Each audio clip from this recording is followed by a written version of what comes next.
বিসমিল্লাহির রহমানির রহিম। প্রিয় শিক্ষার্থীবৃন্দ, আজকের অনলাইন ক্লাসে সবাইকে স্বাগতম।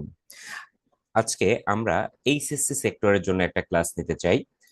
অনেক শিক্ষার্থীরই মোটামুটি রিকোয়েস্ট ছিল এইচএসসির 2026 এবং 27 যারা পরীক্ষা দিবে সবার জন্যই গুরুত্বপূর্ণ একটা চ্যাপ্টারের নাম হচ্ছে ব্যাংক সমন্বয় বিবরণী। এটা বইয়ের তৃতীয় অধ্যায় এবং এই অধ্যায়টা খুবই গুরুত্বপূর্ণ। প্রতি বছরই এখান থেকে একাধিক সেটের প্রশ্ন এসে থাকে, কমপক্ষে এক সেট প্রশ্ন তো আসবেই। তার আগে মূল ক্লাসে যাওয়ার আগে আমার ফেসবুক পেজ এবং ইউটিউব চ্যানেল, এই দুইটা পেজ এবং চ্যানেলটা সবাইকে ফলো এবং লাইক প্লাস হচ্ছে সাবস্ক্রাইব করার জন্য বিনীত অনুরোধ করছি, কারণ এখানেই আমার সব ক্লাসগুলো কিন্তু আপলোড করা হবে। ওকে, তাহলে আর কথা না বাড়িয়ে আমরা শুরু করি ব্যাংক সমন্বয় বিবরণী। আচ্ছা, এইচএসসি সেক্টরে ব্যাংক সমন্বয় বিবরণী অনেক স্টুডেন্টের জন্য একটা ভীতির নাম। অনেকেই 9-10-এ যেহেতু এই অধ্যায়টা করে নাই, এজন্য অনেকেই ভাবে যে এই অধ্যায়টা মনে হয় অনেক কঠিন, কিন্তু একদমই সহজ একটা অধ্যায় এবং বোর্ড পরীক্ষায় এই অধ্যায় থেকে যে সেট প্রশ্ন আসবে অবশ্যই অ্যান্সার করা উচিত, কারণ এখানের অঙ্কগুলো অনেক ছোট হয়। ছোট হয় বলতে এইখানের এই সৃজনশীল অঙ্কটা সলভ করতে সর্বোচ্চ যারা পারে তাদের 10 মিনিট সময় লাগতে পারে, যা পরবর্তীতে আর্থিক বিবরণী করার সময় কিন্তু অনেকটা হেল্পফুল হবে। এজন্য প্রত্যেকটা ছেলে মেয়ের, অন্তত এইচএসসি ফার্স্ট ইয়ার সেকেন্ড ইয়ারে যারা এখন পড়ে, তাদের প্রত্যেকেরই এই অধ্যায়টা ভালোভাবে শিখে রাখা উচিত। মাত্র 3টা ক্লাস লাগতে পারে সর্বোচ্চ। আজকের ক্লাসে অনেকেই ব্যাংক সমন্বয় পেরে যাবে আশা করি। তাহলে আমি শুরু করি। আচ্ছা, ব্যাংক সমন্বয় বিবরণী করার সময় মূল থিমটা হচ্ছে আমরা, আমাদের ব্যাংকে একটা অ্যাকাউন্ট আছে বা আমরা ব্যাংকে একটা অ্যাকাউন্ট খুলেছি। এখন ব্যাংকে যখন অ্যাকাউন্ট খুলবো তখন ব্যাংক তার সাথে লেনদেন করার জন্য আমাদেরকে একটা হিসাব বই দিবে। আমাদেরকে যে হিসাব বইটা দিবে সেই হিসাব বইটার নাম হচ্ছে নগদান বই। এবং আমরা যখন ব্যাংকের সাথে লেনদেন করব, ব্যাংকও তার একটা নিজস্ব হিসাব বইতে লিপিবদ্ধ করে রাখবে। এই বইটার নাম হচ্ছে পাস বই অথবা ব্যাংক বিবরণী, যে কোনো নামেই থাকতে পারে। তাহলে কি হলো ব্যাপারটা, আমরা যখন ব্যাংকে অ্যাকাউন্ট খুললাম সাথে সাথে দুইটা বইয়ের কিন্তু সৃষ্টি হয়ে গেল। এখন আমরা অ্যাকাউন্ট না খুললে কিন্তু এই বই দুটোর সৃষ্টি হতো না, তাই এই দুইটা বই কিন্তু আমাদের। একটা বই আমাদের কাছে থাকে, আর একটা বই ব্যাংকের কাছে থাকে, তবে ব্যাংকের কাছে যে বইটা থাকবে সেটাও কিন্তু আমাদেরই বই, ঠিক আছে? এবং দুইটা বই যেহেতু আমাদের, এই দুইটা বইয়ের ব্যালেন্স সব সময় কিন্তু সমান হতে হবে। মাঝে মাঝে এই দুইটা বইয়ের গড় মিল দেখা দেয়, আর ওই গড় মিলকে মিলকরণ করার উদ্দেশ্যেই মূলত আমরা ব্যাংক সমন্বয় বিবরণী করে থাকি। তাহলে মূল থিমটা হচ্ছে ব্যাংক সমন্বয় বিবরণী করতে গেলে আমাদের দুইটা বই নিয়ে কাজ করতে হবে, একটা নগদান বই আর একটা হচ্ছে ব্যাংক বিবরণী বা পাস বই, ঠিক আছে? এখন এই ব্যাংক সমন্বয় বিবরণী মোট 3 ভাবে আসতে পারে। একটাকে বলা হয় একক জের পদ্ধতি, একটাকে বলা হয় দ্বৈত জের পদ্ধতি বা উভয় জের পদ্ধতি, আর একটাকে বলা হয় জমাতিরিক্ত। এখন যেহেতু একাধিক নিয়মের অঙ্ক আমাদের এক একটা করে শিখতে হবে, মনে রাখতে হবে ব্যাংক সমন্বয় বিবরণীর যারা দ্বৈত জের বা উভয় জেরের অঙ্ক ভালো পারে তাদের জন্য একক জের বা জমাতিরিক্ত কোনো প্রবলেমই হবে না। এজন্য এটাকে বেস বা থিম যেটা মনে রাখতে হবে সেটা হচ্ছে উভয় জের পদ্ধতিতে কিভাবে অঙ্ক করে সেইটা আগে আমাদের শিখতে হবে। যদিও এইচএসসি সেক্টরের জন্য একক জের এবং জমাতিরিক্ত গুরুত্বপূর্ণ, তবে এই দুইটা পারতে গেলে আগে দ্বৈত জের বা উভয় জের পারা লাগবে, ঠিক আছে? তাহলে আমরা কিভাবে চিনবো যে অঙ্কটা দ্বৈত জের নাকি উভয় জের? আচ্ছা, চেনার উপায় হচ্ছে এই যে যে দুইটা বইয়ের নাম বলেছিলাম, যদি কখনো প্রশ্নে এই দুইটা বইয়েরই উদ্বৃত্ত বা ব্যালেন্স দেওয়া থাকে তাহলে সেটাকে দ্বৈত জের বলা হবে। একক জের কিভাবে চিনবো? দুইটা বইয়ের না, বরং যে কোনো একটা বইয়ের উদ্বৃত্ত যদি দেওয়া থাকে তাকে একক জের বলা হয়। যদিও এমন কোনো কোনো অঙ্কের ক্ষেত্রে দুইটা বইয়েরই জের দেওয়া থাকবে, তবে অঙ্কের ক্ষেত্রে বলে দিবে যে অমুক বই ধরে ব্যাংক সমন্বয় বিবরণী করেন, অথবা সনাতন পদ্ধতিতে অথবা প্রচলিত পদ্ধতিতে, এই ধরনের ভাষা উল্লেখ থাকে একক জেরের ক্ষেত্রে। আর জমাতিরিক্তের ক্ষেত্রে জমাতিরিক্ত উল্লেখ থাকবে। অন্যথায় কিভাবে চেনা যাবে সেটা আমরা ধারাবাহিকভাবে বলবো, কারণ এখন আমি সব বললে কারণ মনে থাকবে না। আমরা আজকে যে আলোচনা করব উভয় জের নিয়ে আলোচনা করব। ওকে, তাহলে চলি আমরা উভয় জের কিভাবে অঙ্ক করব। আচ্ছা, দেখেন, আমি খুব সহজে একটা কথা বলে রাখছি, সেটা হচ্ছে যে মাত্র দুইটা বিষয় যদি কেউ মাথায় রাখতে পারে, মাত্র দুইটা বিষয় যদি কেউ মাথায় রাখতে পারে, তাহলে তার ব্যাংক সমন্বয় বিবরণী ভুল হবে না। মাত্র দুইটা বিষয় কি কি? যখনই আমরা কোনো লেনদেন পড়বো, মানে ব্যাংক সমন্বয় বিবরণীতে যে লেনদেনগুলো আসবে, যখনই আমরা ওই লেনদেনটা পড়বো, দেখব ওই লেনদেনটা কি ভুলের কোনো লেনদেন, ওই লেনদেনের মধ্যে কি কোনো ভুল হয়েছে, নাকি ওই লেনদেনটা কোনো বই থেকে বাদ পড়ে গেছে। দুইটা কথা, খুব কঠিন কথা না, শুধু স্বাভাবিকভাবে চিন্তা করলে হবে। আমি অঙ্ক করতেছি এটা চিন্তা না করে আমি জাস্ট ঘটনাগুলো কি, স্বাভাবিক ঘটনাগুলো মনে রাখার চেষ্টা করব। যখনই আমাদের সামনে লেনদেন আসবে, ওই লেনদেনটার ভিতরে কিছু ভুল থাকতে পারে, অথবা ওই লেনদেনটা কোনো একটা বই থেকে বাদ পড়া বোঝাতে পারে। এখন প্রশ্ন আসতে পারে, একই লেনদেনে দুটোই কি থাকতে পারে? না, দুইটা থাকবে না, যে কোনো একটা নিয়ে কাজ করতে হবে বা যে কোনো একটা থাকবে। ওকে, তাহলে যদি কখনো আমরা বুঝতে পারি যে এটা ভুল হয়েছে, ভুল কিভাবে বুঝবো? দেখা যাচ্ছে বললো যে আমরা নগদ টাকা প্রদান করছি 500 টাকা, যেখানে আমরা লিখে ফেলছি 50 টাকা, বা লিখে ফেলছি 5,000 টাকা, বা আমরা রহিমকে টাকা দিছি কিন্তু করিমের বইতে লিখছি।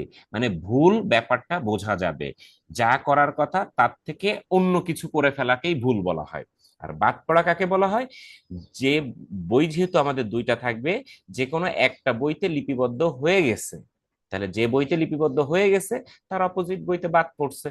অথবা সরাসরি বাদ পড়ার কথা বলেও দিতে পারে যে অমুক বইতে লিপিবদ্ধ হয়নি, এ ধরনের ভাষাও থাকতে পারে। তাহলে যে দুইটা বিষয় একটু মাথায় রাখবো বাচ্চারা, সেটা হচ্ছে যে এন্ট্রিটার ভিতরে কি কোথাও কোনো ভুল আছে কিনা, অথবা এন্ট্রিটা কোনো বই থেকে বাদ পড়ছে কিনা।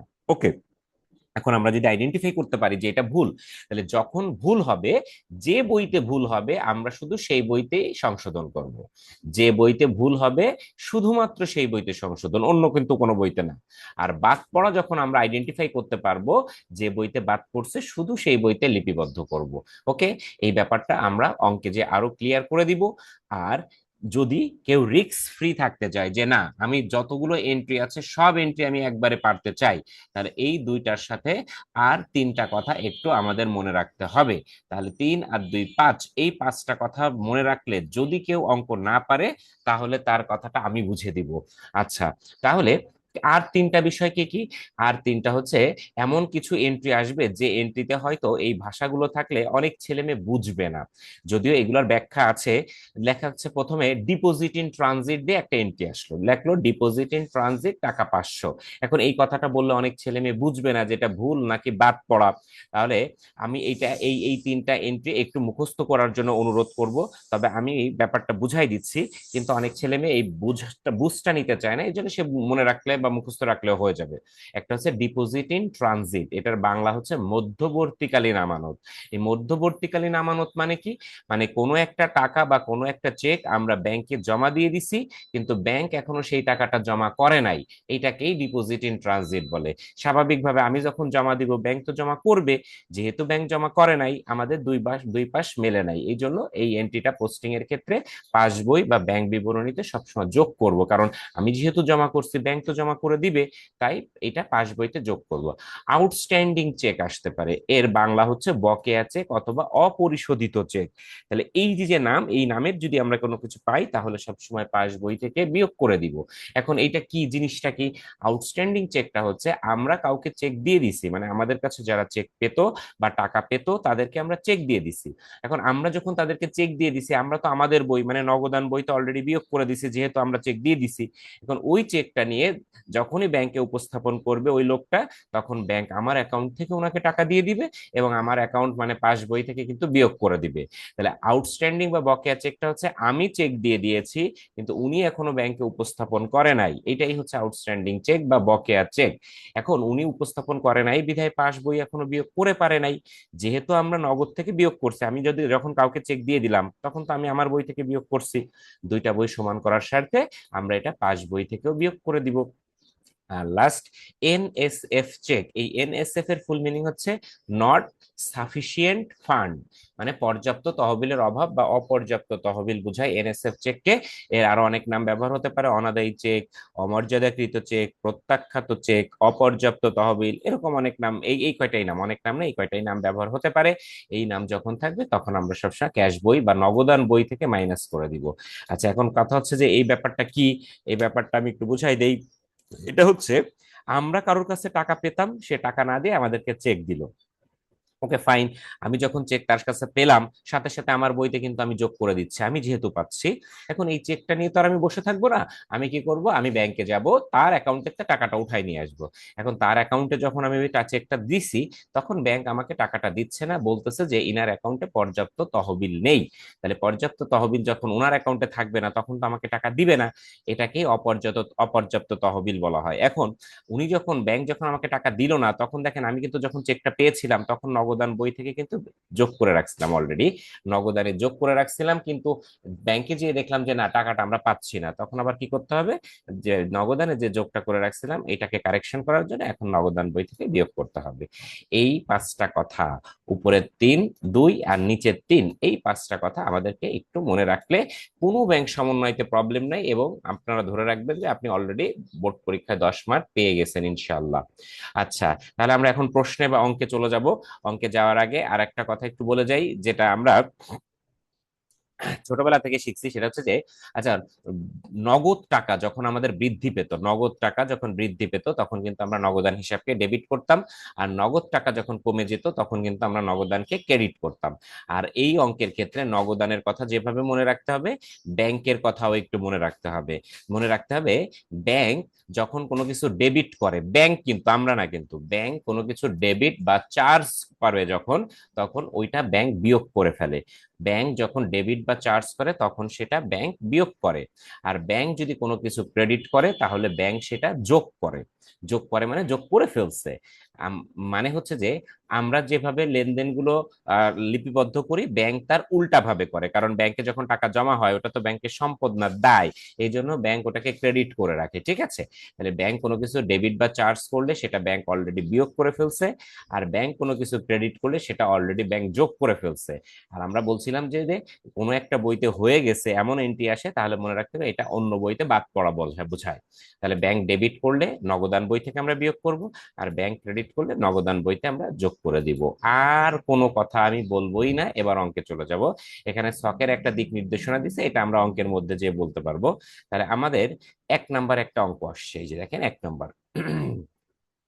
আচ্ছা, যে কোনো ধরনের অঙ্ক যখন আমাদের কাছে আসবে, আমাদের যেটা করতে হবে সেটা হচ্ছে অঙ্কটা কি একক জের নাকি দ্বৈত জেরের অঙ্ক, সেটা আমাদের বুঝতে হবে। দেখেন এখানে গতে বলছে আমরা আজকে সৃজনশীল দেখাবো না, আমরা শুধু আজকে ব্যাংক সমন্বয়টাই দেখাবো। আমার পরবর্তী ক্লাসে আমরা সৃজনশীল দেখাবো, কারণ সৃজনশীল গুলো একদমই ইজি বা সহজ। ওকে, তাহলে আমরা আমরা নাম্বার রিকোয়ারমেন্টটা দেখতে চাচ্ছি।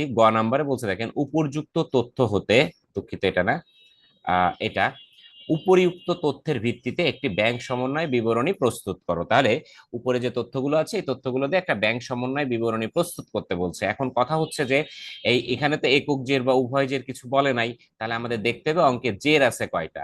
একটু শুরু থেকে যদি পড়ি, বলছে 2016 সালের 30শে জুন তারিখে নাজমুল ব্রাদার্সের নগদান বই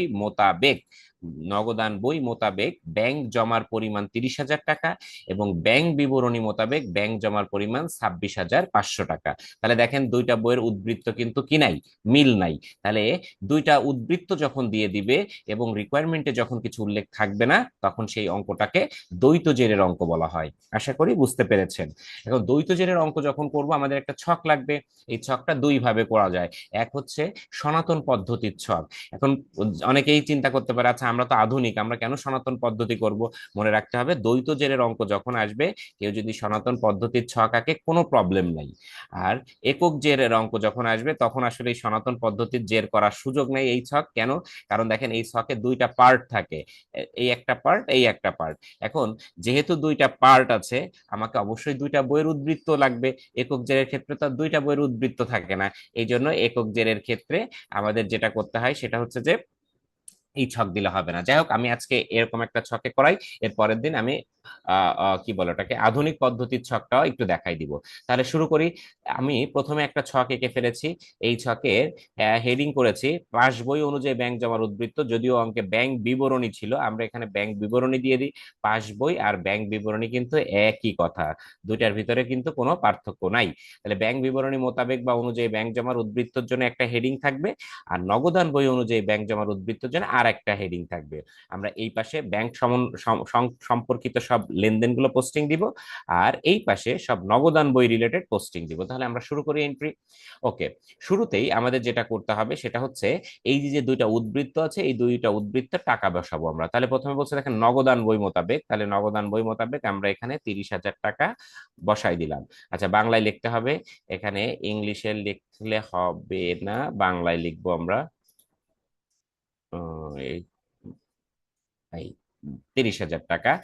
আর ব্যাংক বিবরণী মোতাবেক যে টাকাটা আছে সেটাও আমরা নিয়ে আসবো এখন 26,500 টাকা, 26,500 টাকা। ঠিক আছে, দুইটা উদ্বৃত্ত দিলাম। এখানে যদি কেউ 2 কলাম ব্যবহার করে তাহলেও হবে, 1 কলাম দিলেও কোনো প্রবলেম নাই। শুরু করি।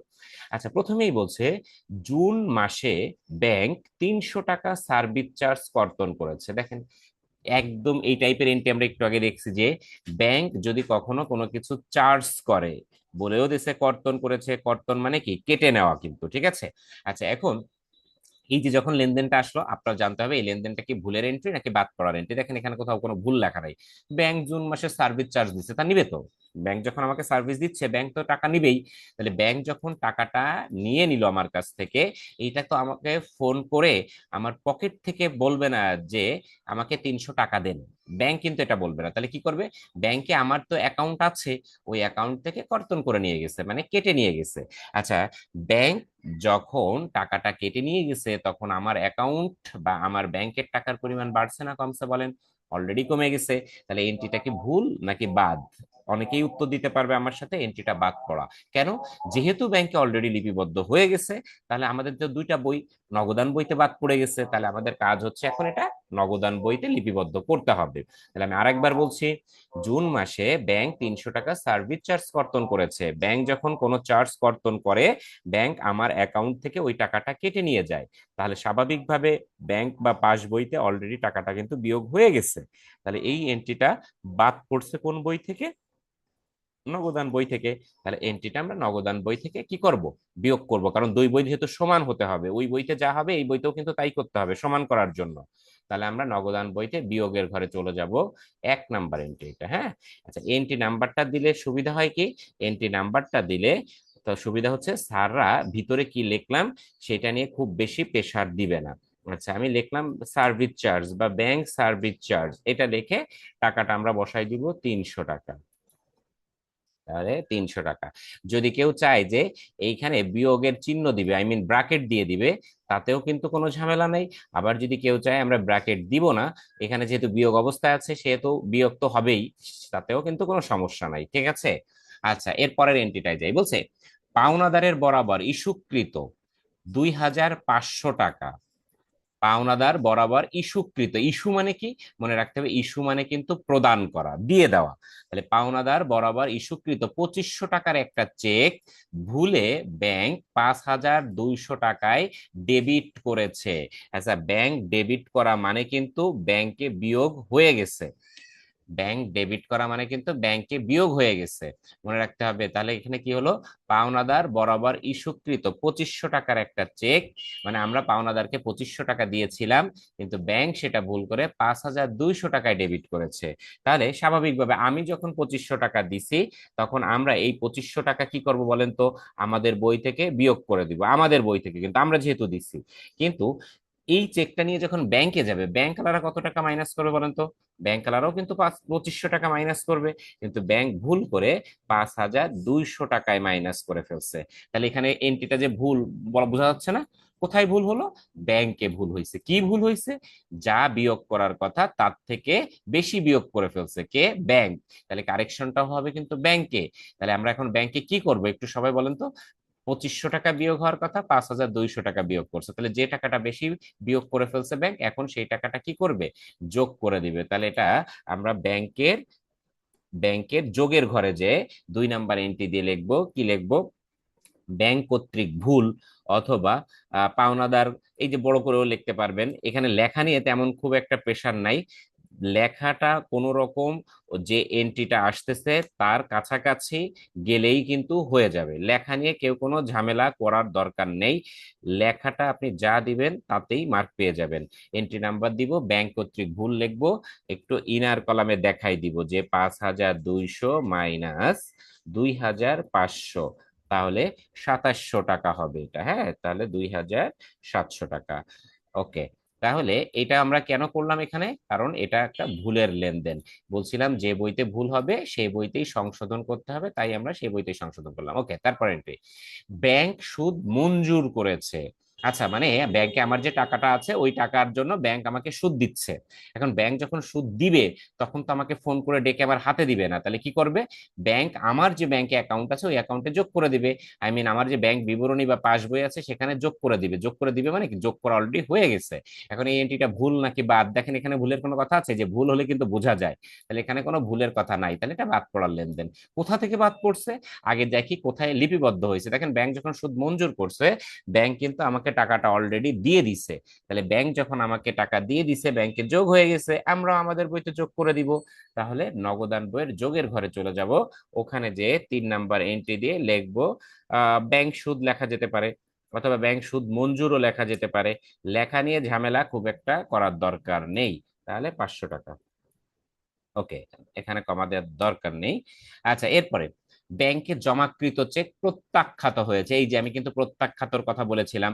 তাহলে যদি কখনো প্রত্যাখ্যাত চেক, অনাদায়ী চেক, অমর্যাদাকৃত চেক, তারপরে আরো কি কি বলছিলাম, এই এই এই যে যে ভাষা, এনএসএফ চেক, হ্যাঁ, অপর্যাপ্ত তহবিল, এই ভাষাগুলো থাকলে সবসময় নগদান বই থেকে আমরা বিয়োগ করে দিব। তাহলে এটা নগদান বই থেকে আমরা বিয়োগ করে দিব। এটা 4 নম্বর এন্ট্রি। 4 নম্বর এন্ট্রি। কিছু জায়গায় বাংলা আসছে, কিছু জায়গায় ইংলিশ আসছে, মানে কম্পিউটার তার নিজস্ব গতিতে এগোই যাচ্ছে আর কি। হ্যাঁ, তাহলে আমরা এখানে কি লিখবো? আমরা এখানে লিখবো কি হচ্ছিল, প্রত্যাখ্যাত না? তাহলে প্রত্যাখ্যাত চেক লিখলেই হয়ে যাবে। তাহলে লিখবো আমরা প্রত্যাখ্যাত চেক। প্রত্যাখ্যাত চেক কত টাকা প্রত্যাখ্যাত হয়েছে বলেন? 7,000 টাকা প্রত্যাখ্যাত হয়েছে। তাহলে আমরা এখানে 7,000 টাকা দিয়ে দিলাম। ওকে। আচ্ছা, এরপরে কি বলছে? বলছে 4,000 টাকার একটি প্রাপ্য নোট ব্যাংক কর্তৃক আদায় হয়েছে। 4,000 টাকার একটি প্রাপ্য নোট ব্যাংক কর্তৃক আদায় হয়েছে, মানে আমার একটা প্রাপ্য নোট ছিল সেটা ব্যাংক আদায় করছে। ব্যাংক আদায় করা মানে কি, ব্যাংক ওই টাকাটা নিয়ে কি বসে আছে? না, বসে কিন্তু নাই। ব্যাংক ওই টাকাটা নিয়ে বসে নেই। ওকে। তাহলে ব্যাংক কি করছে? ব্যাংক আমার অ্যাকাউন্টে যোগ করে ফেলছে। ব্যাংক যদি কোনো টাকা যোগ করে ফেলে, তাহলে এন্ট্রিটা ভুল নাকি বাদ বলেন তো? এটা কিন্তু বাদ পড়ার লেনদেন। কোথা থেকে বাদ পড়ছে? যেহেতু ব্যাংকে অলরেডি যোগ হয়ে গেছে, আদায় করছে মানে ব্যাংকে যোগ হয়ে গেছে, এটা নগদান বই থেকে বাদ পড়ছে। তাহলে আমরা এটা নগদান বইতে পোস্টিং দিতে চাই। কারোর যদি বুঝতে কোনো সমস্যা থাকে, একদম লেকচারের শুরুতেই আমার হোয়াটসঅ্যাপ নাম্বার আছে, ওখানে মেসেজ করবেন কোনো এন্ট্রি বুঝতে অসুবিধা হলে, আমি তাকে ভয়েস দিয়ে বুঝাই দিব ইনশাল্লাহ। তাহলে 4,000 টাকার একটা প্রাপ্য নোট যেহেতু ব্যাংকে যোগ হয়ে গেছে, আমরা আমাদের বইটা এখন যোগ করে দিব। আমাদের বই মানে হচ্ছে নগদান বই। তাহলে নগদান বইয়ের যোগের ঘরে চলে যাব, ওখানে যে লিখবো, কি লিখবো, প্রাপ্য নোট আদায়, বা শুধু প্রাপ্য নোট লিখে দিলেও কিন্তু হয়ে যাবে। লেখা নিয়ে তেমন কোনো প্রবলেম নেই, লেখা নিয়ে কোনো ঝামেলা নাই, এন্ট্রি নাম্বার দিয়ে কিছু অংশ তুলে দিলেই হয়ে যাবে। তাহলে প্রাপ্য নোট কত টাকা? 4,000 টাকা। ওকে। লাস্ট এন্ট্রিতে বলছে ইস্যুকৃত চেক, মানে আমি ইস্যু করছি, আমি দিয়ে দিছি। ইস্যু মানে হচ্ছে প্রদান করা। ইস্যুকৃত চেক মানে আমরা একটা চেক দিয়ে দিয়েছি, যাকে চেকটা দিয়েছি সে এখনো ব্যাংকে উপস্থাপন করে নাই। আচ্ছা, আমরা যখন চেকটা দিছিলাম তখন কিন্তু আমরা আমাদের বই থেকে অলরেডি বিয়োগ করে দিছি, কারণ ওই বেটা তো আমার কাছে চেকটা পাবে। ওনাকে আমরা দিয়ে দিছি, আমরা আমাদের বই থেকে বিয়োগ করে দিছি। এখন উনি যখন ব্যাংকে চেকটা নিয়ে যাবে তখন ব্যাংকও আমার অ্যাকাউন্ট থেকে ওনাকে টাকা দিয়ে বিয়োগ করে দিবে, দুই পাশ মিলে যাবে। কিন্তু উনি তো এখনো ব্যাংকে উপস্থাপন করে নাই, তাহলে আমি যেহেতু বিয়োগ করে দিছি, ব্যাংকে কিন্তু এখনো বিয়োগ হয় নাই। তাহলে এন্ট্রিটা কি ভুলের এন্ট্রি নাকি বাদ পড়ার এন্ট্রি? এটা কিন্তু বাদ পড়ার এন্ট্রি, কারণ আমি যেহেতু আমার বইতে বিয়োগ করে ফেলছি, ওটা ওখানে তার ভুল হয় নাই। তাহলে এক বইতে যখন কাজ হয়ে যাবে তখন সেটা অপোজিট বইতে বাদ পড়ে যায়। তাহলে এন্ট্রিটা কোথা থেকে বাদ পড়ছে বলেন তো? ব্যাংক থেকে। আচ্ছা, আমরা কিন্তু এটা বিয়োগ করছি যেহেতু ইস্যু করছি, তাহলে ব্যাংকও কি করবে? এই টাকাটা বিয়োগ করে দিবে। তাহলে এন্ট্রিটা এখন আমরা বিয়োগের ঘরে চলে যাব, 6 নাম্বার এন্ট্রি দিয়ে। এটাকেই কিন্তু মূলত কি বলা হয় বলেন তো? এটাকেই কিন্তু ওই সেই আউটস্ট্যান্ডিং চেক, হ্যাঁ, বা বকেয়া চেক বলা হয় এইটাকেই। তাহলে ওইটাও যদি না বুঝি, আমরা এইটুক তো বুঝতেছি যে আমি যেহেতু নগদ থেকে বিয়োগ করে দিছি, ইস্যু করছি, ব্যাংক এখনো বিয়োগ করে নাই, তাই দুই পাশ সমান হয় নাই, এখন সমানের জন্য আমরা ব্যাংক থেকে বিয়োগ করব। তাহলে এটা কি লেখা যেতে পারে? ইস্যুকৃত চেক ব্যাংকে উপস্থাপিত হয়নি, তাই লেখা যেতে পারে। হুম। আর যদি আপনি একবার বুঝতে পারেন এটা হচ্ছে কি বকেয়া চেক, তাহলে বকেয়া চেক লিখলেও হবে। তাহলে এই হচ্ছে আমাদের পোস্টিং। এখন আর কোনো এন্ট্রি না থাকায় থাকলে কি করতে হবে, যোগ করে দেখাতে হবে। তাহলে যোগ করতে গেলে এই এই যোগগুলো আগে, 26 আর 2 কত হয়, 26 আর 28, 29,200 হয়। এটা দেখেন 29,200। এর থেকে যেটা বিয়োগ আছে, বিয়োগ করতে হবে, 2,000 টাকা আছে, এই 2,000 টাকা আমরা বিয়োগ করে দিব। তাহলে উত্তর হবে কত? উত্তর হবে, এটাকে আরেকটু কি নিচে দিব, যেহেতু ওখানে না, ঠিক আছে, তাহলে উত্তর হবে 27,200 টাকা কিন্তু এখানে উত্তর। আচ্ছা, এটা আমরা ক্লোজ করে দিব। আমরা যোগ বিয়োগ করে দেখলাম আমাদের ব্যাংকের ব্যালেন্স বা উদ্বৃত্ত হচ্ছে 27,200, সেটা ক্লোজ। এবার আমরা নগদান বই দেখি। নগদান বইতে দুইটা যোগ আছে, তাহলে এই দুইটা যোগ করব। যোগ করলে হয় কত দেখেন, 30, আচ্ছা 34,500 হয় এখানে, 34,500। সেখান থেকে আমাদের দুইটা বিয়োগ আছে, 7,300 বিয়োগ করলে দেখেন উত্তর হয়ে যাবে 27,200। 27,200। তাহলে এই হচ্ছে আমাদের ব্যাংক সমন্বয় বিবরণী, এখানে আমরা ক্লোজ করে দিব। এবং বলছিলাম যে ব্যাংক সমন্বয় বিবরণীর মূল কথা হচ্ছে যে দুই পাশ সমান হবে না, গড় মিল থাকবে, ওইটাকে আমরা মিলকরণ করব, ঠিক আছে। আর এই যে উত্তরটা, এটাকে আমরা সংশোধিত জের বলতে পারবো, সংশোধিত জের।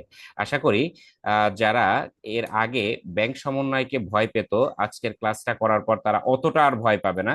তবে একটা ক্লাসই তো আসলে এনাফ, হয়তো নাও হতে পারে, আরো একটা দুইটা ক্লাস করতে হবে, তাহলেই ব্যাপারগুলো ক্লিয়ার হয়ে যাবে। এটাকে সংশোধিত জের বলা হবে, ওকে।